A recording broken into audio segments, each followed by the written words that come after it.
اعوذ باللہ من الشیطان الرجیم بسم اللہ الرحمن الرحیم۔ شروع اللہ کے نام سے جو بڑا مہربان نہایت رحم والا ہے۔ ایک بدکار عورت کا واقعہ۔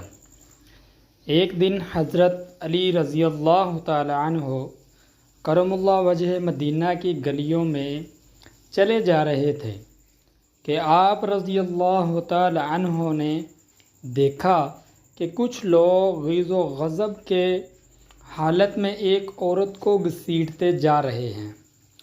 وہ عورت خوف کے مارے کانپ رہی ہے۔ حضرت علی رضی اللہ تعالی عنہ نے پکار کر کہا، تم اس عورت کو کیوں گھسیٹ رہے ہو؟ لوگوں نے بتایا کہ اس عورت نے بدکاری کی ہے، اس لیے امیر المؤمنین عمر بن خطاب رضی اللہ تعالیٰ عنہ نے اس عورت کو سنسار کرنے کا حکم دیا ہے۔ حضرت علی کرم اللہ وجہ نے اس عورت کو ان کے ہاتھوں سے چھینا اور ان لوگوں کو خوب سرنس فرمائی۔ چنانچہ وہ لوگ حضرت عمر رضی اللہ تعالیٰ عنہ کے پاس گئے اور حضرت علی بن ابی طالب کرم اللہ وجہ کے بارے میں بتایا کہ انہوں نے ان کے ساتھ ایسا سلوک کیا ہے۔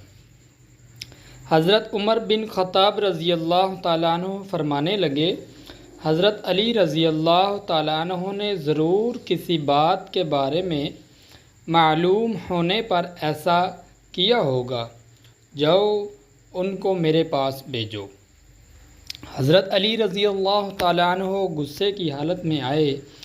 حضرت عمر رضی اللہ تعالیٰ عنہ نے ان سے پوچھا، آپ رضی اللہ تعالیٰ عنہ نے ان لوگوں کو کیوں واپس کر دیا اور ان کو اس بدکار عورت پر حد قائم کرنے سے کیوں منع کیا؟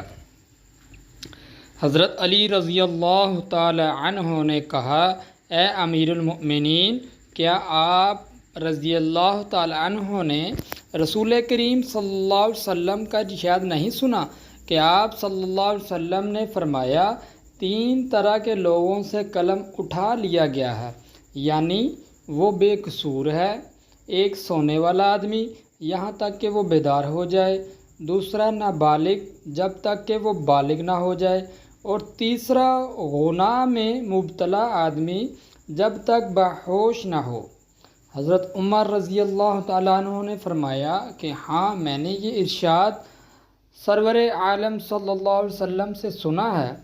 حضرت علی رضی اللہ تعالیٰ عنہ نے تبسم فرمایا اور کہا، اے امیر المؤمنین، اس عورت کو بھی دیوانہ پن کا دورہ پڑتا ہے، ہو سکتا ہے کہ وہ آدمی اس کے پاس اس حالت میں آیا ہو کہ اسے دیوانہ پن کا دورہ پڑا ہو۔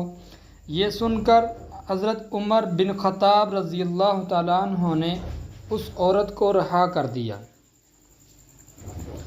ویڈیو اچھی لگے ویڈیو کو لائک اور کمنٹ لازمی کرنا۔ شکریہ۔